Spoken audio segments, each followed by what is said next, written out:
I was born in China, Beijing. Your wife, your mom, you're working, it's a really busy life. So I decided to quit the job. You quit the job from the bank and you're selling cookies now. You don't even know what you're doing. Yeah. Oh, I want to know more about Japanese products. From box of cookies to seven-figure business. I didn't think I can go that far. Welcome to Inspa Journey. Our YouTube channel is all about inspiration, entrepreneurship journey and challenges along the way. Today we're talking with Amy Van, who started her journey from a pack of cookies, and today she runs the biggest store here in Auckland and runs a seven-figure business. Kia ora, Yeah. Amy, welcome. Nice to see you again. Thank you so much for your time. I'm quite excited to share your story because Yeah. when we met a few times, Yes. you shared a few moments and I thought, you got such an inspiring story and let's share it. So honestly, I admire by thank your you. journey when Yeah. you first moved to New Zealand. Yeah. You were 16, so you probably had no idea about what Yeah. the life would look like Sure. in New Zealand. Yeah. Tell us a little bit more about this big move. You know, when you ask me those questions, it kind of brings my memories back. Yeah, for me, I've been here more than 22 years. You can guess my age. Yeah, so around 22 years, so half of my life was in New Zealand. So I was born in China, Beijing. Yeah, so that time, you know, you grew up with certain rules. Everyone does the same thing. You go to school, you find a job. So it's just ticking the box. I never thought I'm gonna be overseas or I'm gonna be somewhere else for my life or study or working. That's not my plan. Yeah, but I'm kind of like, I have a very strong mind. Yeah, so I like to try something different. So I decided to go to kind of like a private school. They have a program so you can go overseas. So we went to the US and also New Zealand. Oh my God, I just fall in love with New Zealand straight away. You know how they look here? Yeah. Yes, exactly. Yeah. So beautiful and so different. I feel freedom straight away here. I think maybe that's the way I decided to come. So I told my parents, oh, I want to actually try to study in New Zealand and find a school. They're kind of surprised, you know, that's come from nowhere. And then, but I have a really, really supportive family, especially my father. He goes like, oh, of course you're too worried, you're too young, but he still respect my decision. Yeah, Right, yeah, wow, this that's is very important. very isn't it? important. Yeah, that's here. I'm here. Yeah. Oh, nice, awesome. Yeah. And it's kind of like, it's very interesting because you share that because this is where we're like getting our inspiration from our parents, and Yeah. especially if they're supportive, they Yes, gave you very the green important. light and Yes, you're here. And yeah. basically, and what's been coming next? So we've got a obviously bachelor degree. You've kept ticking those boxes. I tried. Bachelor degree. Yeah. I'm sure you had all the A's. Yeah, yeah. Or master, like dream job in a banking industry. Yes. And yeah, so tell us a little bit more about the beginning and the start of your career. When I was here the first year, I don't really speak English. Even now, I'm still learning. You can tell I'm not native speaker, but you know, it's nothing to be afraid of. So I lived in a KV family, the first. We call the homestay parents. Nice. So I kind of like the one of the baby there, the two students there, I got a room, so they feed me breakfast. I learn English there. I start from there. And then after that, I learned a little bit English, so I do normal classes. I went to uni, so I studied international business and advertisement double major. Nice. Yeah, I have to say I have really good at studied it. Awesome. Yeah, not to be, just I tried. And also I did a master degree for management. Yeah, that's just ticking boxes for my life. We thought there's no other options before when I was young. So I did all of it. I graduated with, it's okay, not A+, but quite good grade. And then I found a job in the bank. I was a personal banker after that. I was working there for like 4 years. Yeah, so everything goes very normal, straight rules, no going this way. Exactly. Yeah. And then what happened next? What was this aha moment when you realized, or something inside maybe that switched, that you decided to shift your career towards entrepreneurship? Yeah, it's really surprising myself as well. So I feel life is just kind of challenging I like different things to try. I try different things. And then all of a sudden, I had my first girl, Lucia. When she was born, I feel like, oh, my life just changed. It's not into a different way. You're busy, of course. You changed. You become a mom, and you're a wife, your mom. You're working. It's a really busy life. And then, but you had certain time to rethink what you really want for your life. So I thought it's a good chance to try something different. So I decided to quit the job from the bank, which is really maybe not surprising for most of your friends and family members. Yes. So for the bank job, it's quite stable, right? You get paid and you work just normal hours. You have family time. It's really regular life, and it's really good for the Chinese family as well. They think, oh, it's okay. You can just keep working there. So once I quit the job, I started selling the stuff from Japan. The first starting is just $1,200 for me. So very small table, very small products. Yeah, and then all of my friends were so surprised. You quit the job from the bank and you're selling cookies now. It's like, that's the perception that people get, isn't it? Like they feel like there should be the shortcut towards becoming successful. That's actually not. They also surprised why you had your degree, you had a bachelor or master degree, and you're selling cookies, no? Exactly. That's something really interesting. But I go with my gut feeling. I just want to do something I really like and I want to try. You never know what's coming from. Exactly. Who supported you the most? That time, I think I have to say my parents and my husband, David. I think you meet David as well. He's so supportive. We had our first baby, so I don't know how, raise a baby. That's my first time to be a mom. So for the first 3 years, I have to say maybe 3 or 4 years, David was the one really helping me look after baby. So he was the one, the daddy looking after my Lucia. For most of the time because I was so busy. Everything is new. And then that time I was doing something in the garage and the customers start coming to our house to buy. Like sometimes in the midnight, 12 o'clock, sometimes in the morning, sometimes like you never had a time you can have a break. So David was looking after Lucy and looking maybe sometimes cooking. And also I have to say my parents, especially my father, he just like, oh, that's not a traditional way to go your life in China. In China. So you have such a good high qualification of degrees you done, and you started doing something you don't really need to do that much study, right? But he said, oh, okay, if you really feels like, go for it. Yeah, always like that, go for it, I support you. The simple word makes you different. Yes, exactly. Especially if you hear it from your family members, it empowers you, and there is some certain power inside you that tells you do that. I like the way you said the gut feeling. You listen to your gut, and that's quite important when you're making a decision. You have to believe in yourself. Like no one knows more than yourself. Even you think, oh, that could be wrong. That's okay. You just take it.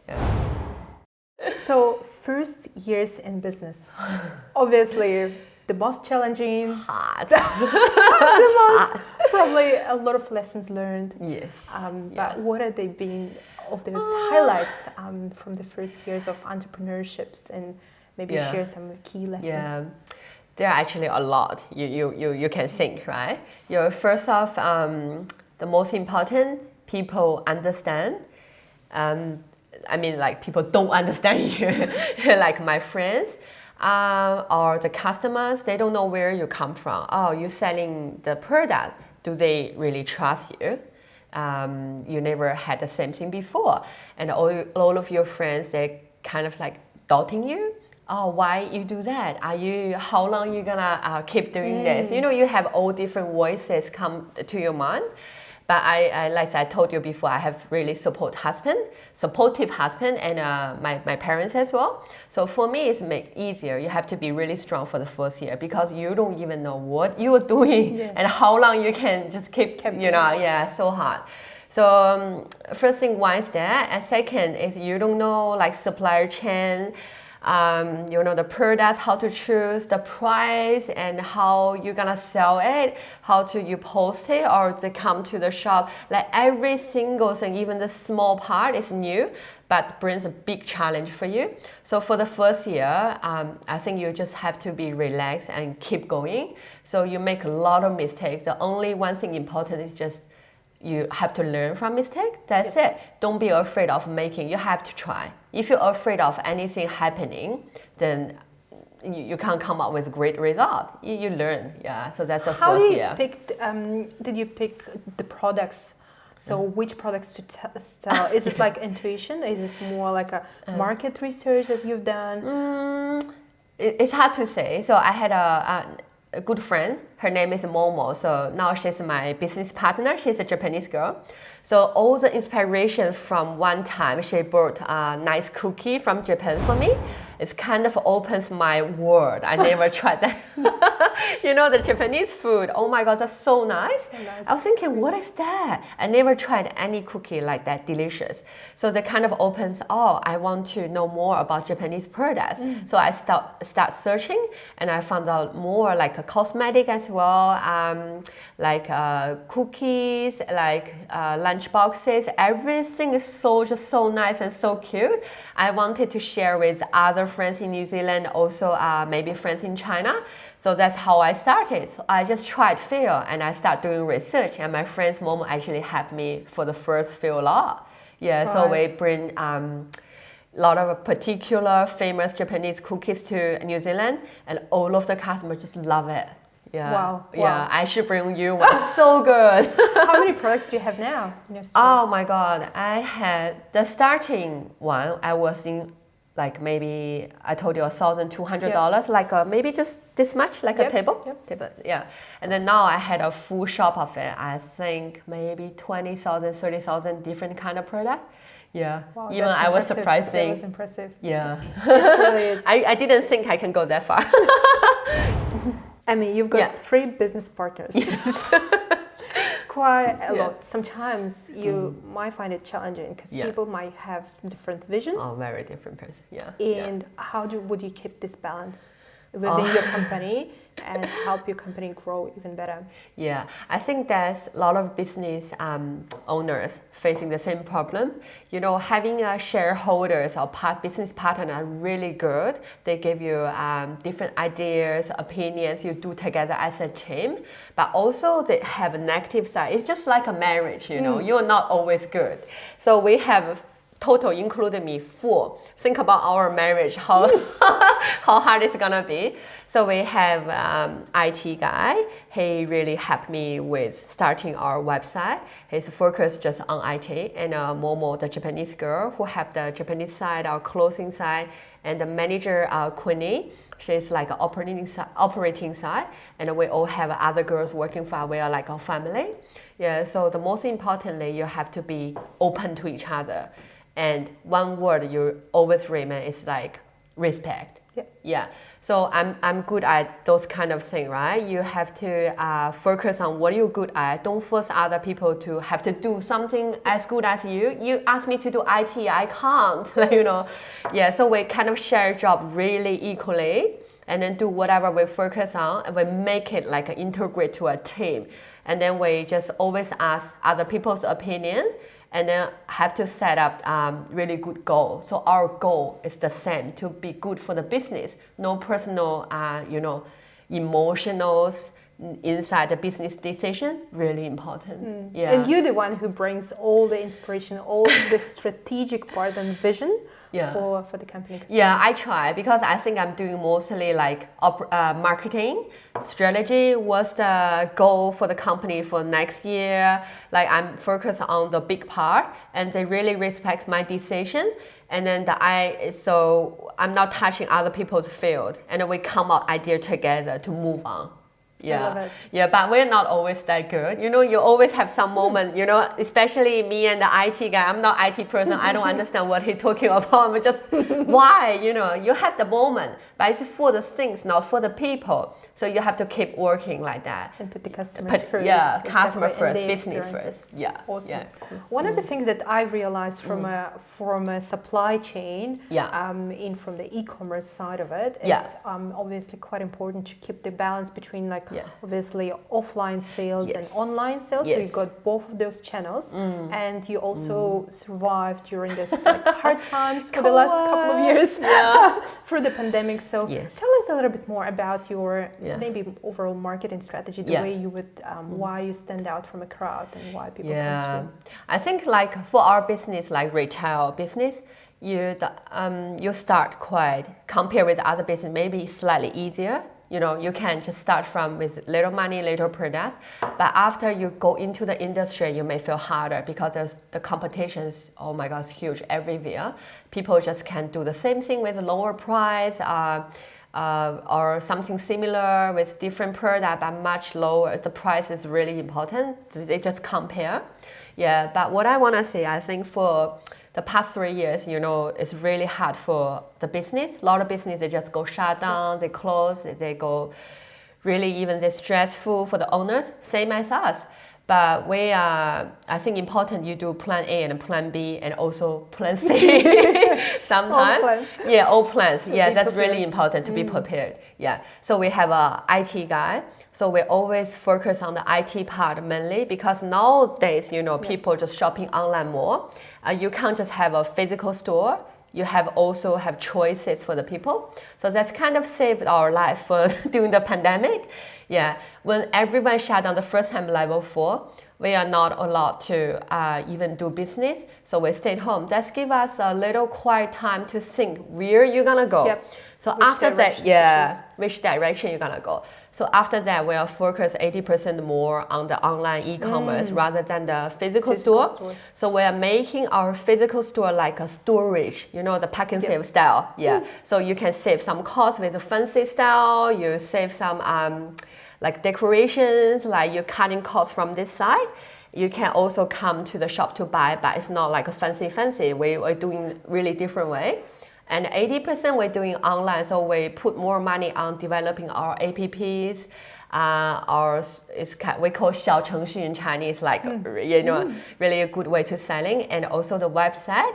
And then we do a live stream, like cameras. We're selling. I saw that just now. It's so impressive. Yeah, we do basically every fortnightly. So a lot of ways just come out, you can overcome or conquer the challenges. And you test it and you see what works and you do it again. And then you just learn throughout your journey. Yeah, it's really unsure for the first time. You put too much money on developing all this IT things program. You don't know. So you got your own app as well. Yeah. So thank you, IT guy. Yeah. So everything have to be in control for me. Yep. So you can control your budget and then do more. Just stay there, maybe relax and think. That's really important. You don't always go like bang like this. You need some time. Yeah. So you will have a better to understand your strategy better as well, because you are taking up the strategic part of the business, so that's why. From box of cookies to 7-figure business. Really funny. What was the first investments and how you grown your capital to 7-figure business? Yeah, I can't really believe the stories. The first lot of money I would, when you're young, I don't have money, so I put $1,200 roughly. That's the first lot. And then I just keep rolling like a snowball. And then for now, every yearly, we just say, I can't tell the figure. Like we goes to 7 digits of the sales figure. Turnover. Yeah, oh my God, I don't know how many times more we made. It's really good. And here I have to thanks to one more person I have to mention is my accountant. He's kind of becoming my friend and soulmate as well. He kind of like guide me through with all the business decisions and accountant-wise. Yeah, it's really good. So that's how I start. So it doesn't matter how small you started, like $5, $10, $100, doesn't really matter.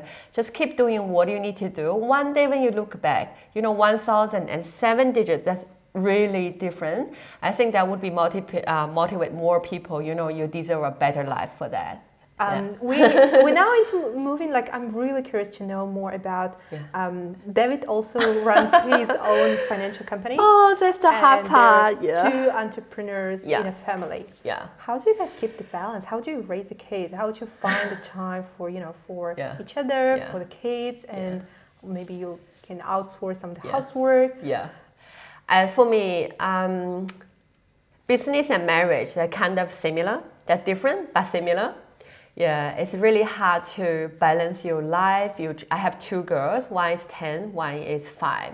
They're lovely, but they deserve a lot of time from you as a mom. And my husband, David, he put too much effort to helping me just get out from the crowd, from the beginning. Yeah, so it's kind of like a cycle, I think. You respect his work. And then nowadays, he went out, he does his own business. He's a business broker for the financial part. I think he's really busy. He come home like 9, 10. Like basically, I'm the one staying home more. So we kind of change. We swap the, the roles. Yeah. So I'm gonna be the one staying home more, like looking after kids. And David's the one going out more to do his business. Yes. And the only things I need to do now is just supporting him. Yeah, that's kind of respect each other back. Yeah. And for balancing, I think I'm kind of I have 4 partners. Everyone has their job. I can mostly remote control our business now. Yeah, so once you do that, you don't have to spend too much time in the operating. You can do anywhere. So I basically driving to the school. I have 10 minutes. I reply email. You have to be multitasking. Doing a few things. Doing a few things together. Otherwise, you never had time. So I try to balance. I'm trying to cut my hours in the shop working as well. So I'm trying to work remotely. So I'm still trying to find a way. Really hard. I'm tired. I need sleep. I want to do a lot of things with my friends.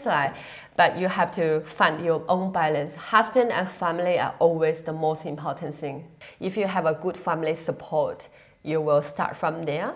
Doesn't matter what you do, you get motivation, you get everything, supportive family, husband, parents. So always look after your family. That's my kind of advice from And I'm sure you're the biggest inspiration for your girls as well. Yes, and hopefully. Teaching them the entrepreneurship from their childhood, and they see your business growing. And it's quite important, isn't it?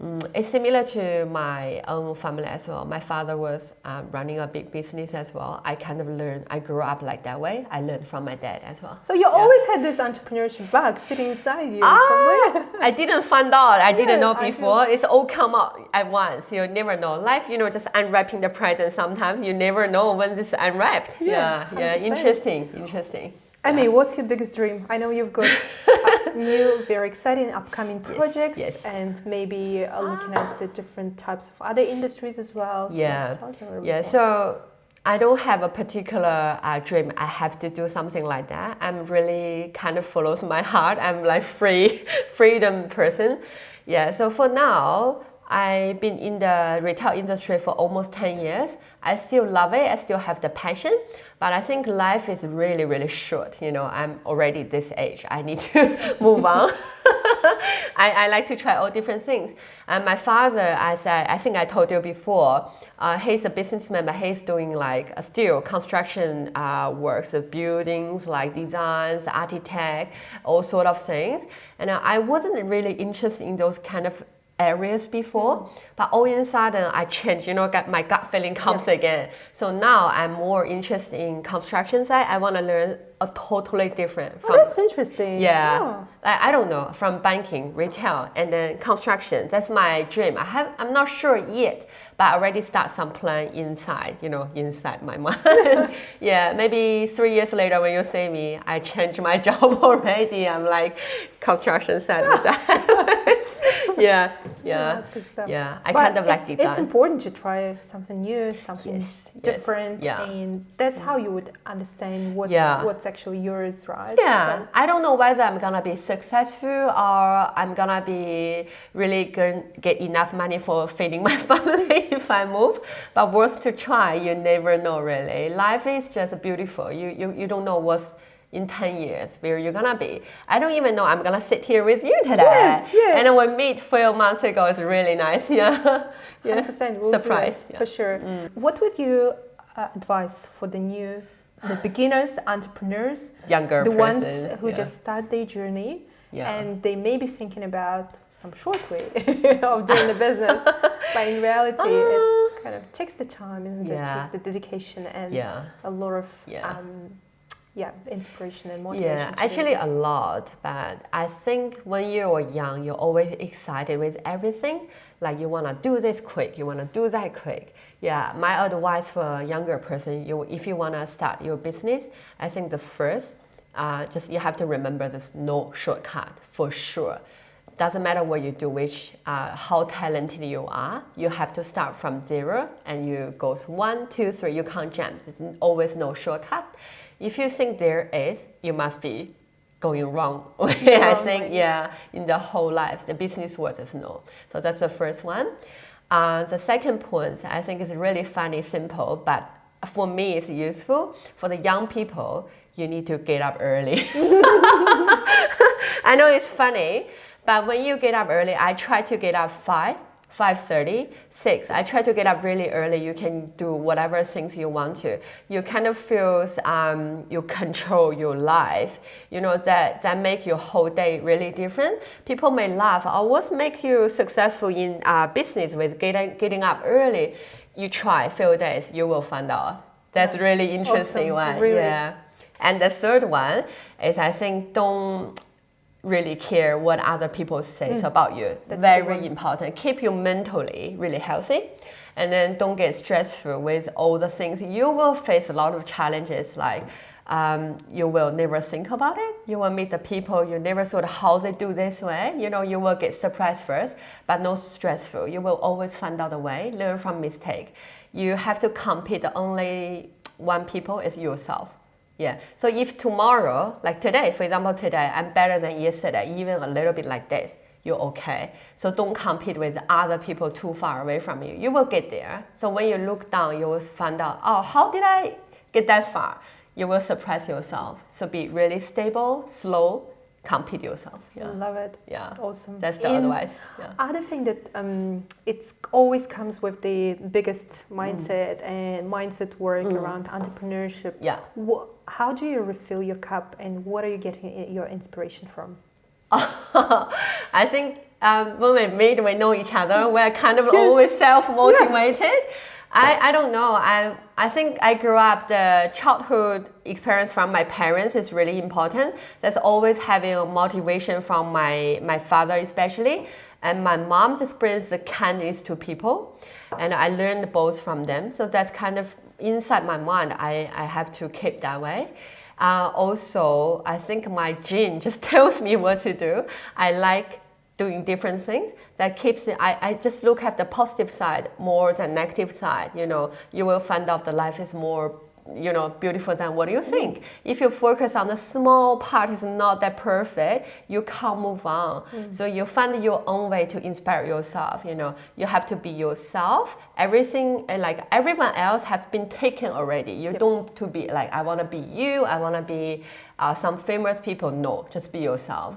Yeah, and find a way to inspire, motivate yourself as well. Thank you so much. I'm so grateful for the opportunity to interview you, and I'm sure we'll have more chances for more exciting interviews in the future. Thank you so much, and all the best. Thanks.